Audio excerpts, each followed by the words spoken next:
Alright, this is reaction.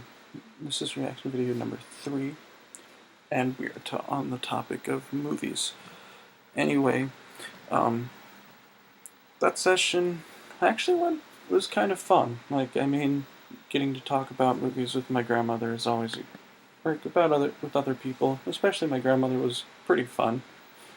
I mean, once again, she didn't have as much to say, but the stuff I could get out of her was pretty meaningful. I learned pretty much a lot about how she feels about the industry of movies and what her thoughts were. Like how she said, the one thing that kind of stuck out was how she said it's like watching movies is kind of like playing music, because it's like if you don't start it early, it's a lot harder for people to get into it and want to do it.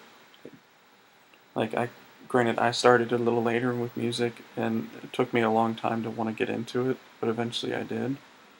But a lot of people, if you don't start them young, they won't learn or want to learn how to play music, and it's just kind of sad.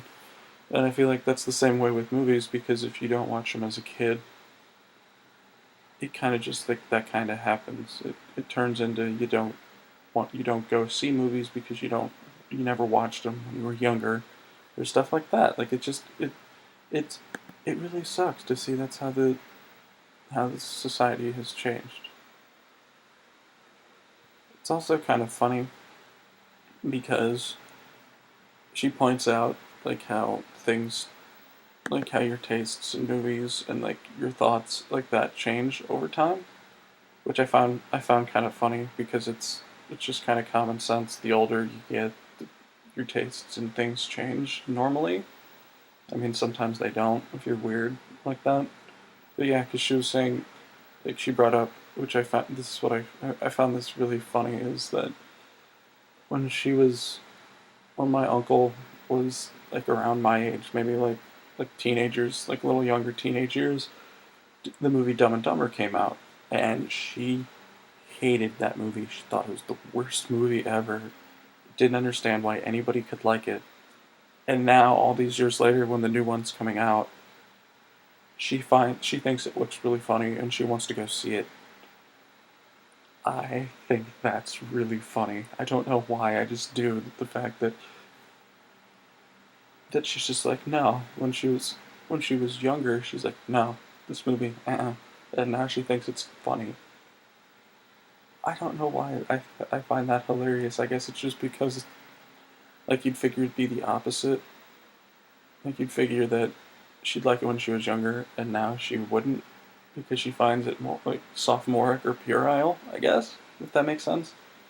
I just I just got pretty good laugh out of that, and I found it interesting because it does explain how tastes do change. Because looking back on it, I know there's stuff I watched as a kid that I don't watch now, and when I rewatch them, I'm like, ugh. Really, the only exception to that rule I've noticed is the Mighty Ducks. I don't know why. I guess it's just because it's my childhood and it's nostalgic. But I just found it kind of interesting to see how much it changes. With someone, with someone's age. Um, Lastly, there were a few good things that I liked the fact that, or I guess I understand, like in a lot of ways, me and my grandma are very similar with our movies. Granted, I watch a lot of movies, whether they're good or bad or not. But her, she's like, I'd rather have a good story or plot than a specific type of movie, and that's normally how I am.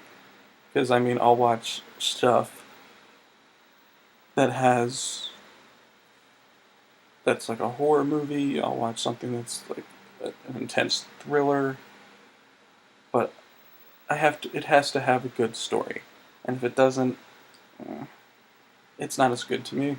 Granted, I do watch the weird, non linear, non what's the word,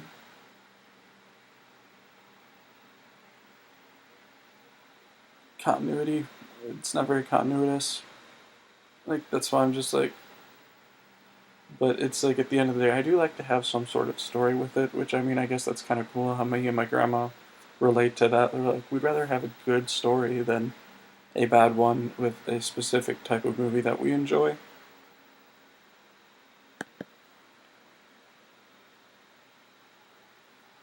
I think the thing that's kind of neat is that like her family also is that like going through all of these, her family really never seemed to like have any like restrictions on stuff for her, which I think is really cool. Like I mean, granted, there needs to be some restrictions like about like watching like R-rated movies like by yourself. I understand that. That's what my parents did with me, and it probably made me a better person for it. But I'm saying it's like they never really cared. It seems like what she listened to or not, or like what she watched, which I find really cool because it's like so many people like limit what their kids can watch or listen to, and it really puts them at a disadvantage. I feel like they don't get as much of a culture like influx because it's like why are you saying some things are better than others like for their kids? It's like you're still learning something and you're getting hopefully you're getting something out of it at the end of the day, which I mean hopefully we can all appreciate that. One last thing that it just kind of goes back to the whole how much music was a big portion the deal to her life is that it just makes sense why Fiddler on the Roof is like her favorite, one of her favorite movies. Which, at, when she first said it, I was like, "Oh, that makes sense because music." And then she started, which it partially was because it's music, dancing, and were two of her favorite things ever. Like seriously, like I can't stress that enough. That's pretty much the main thing I've gotten out of all of this over time is that that's like big deal. But it's also the fact it kind of talks about. She talked about it's like it reminds her of growing up because of all like the traditional parents and like the grandparents and all of the like everybody living together and like raising them to be like you should follow tradition and not how it is today, which I just find kind of neat that she's like that she can relate to it even though she's not Jewish at all. I guess if that it's just it was neat to sit down and listen to her talk about movies in a way. I still find it really shocking though too that her she saw her first movie when she was a teenager. Like, that's kind of crazy. Like, you'd figure even if she was younger, like, granted, 40s and 50s, like, you could still go see movies. It's, it's like, she waited that long. That's like why I said it's like you really need to get them into it early to some degree. Or at least I feel like maybe for like their generation you kind of had to because by that point if you didn't then it's like well why like I'd rather go outside and do something or listen to music or something like that. Like I'm a big supporter of movies, and that's partially why I feel like it's one of those things like I really need to like I want to push for that like increase in movies, and I guess that's why I guess it's makes me a little sad is that she didn't have as great of experience in movies as I do because I love them, and if I feel like in a way it kind of like helps me relate and be like I want to show you more and like help you. But enough about me. Like it's it helped me realize how I guess how important like nurturing one's talents is. I guess if that's the best way to put it, because it's like if you don't do it, it's not gonna stick. But at the end of the day, I mean, she's still doing great, and I enjoyed talking with her. And I already finished talking to her about TV, which I'll be getting to in the next couple days, like, or at least the next day and a half. So we got that.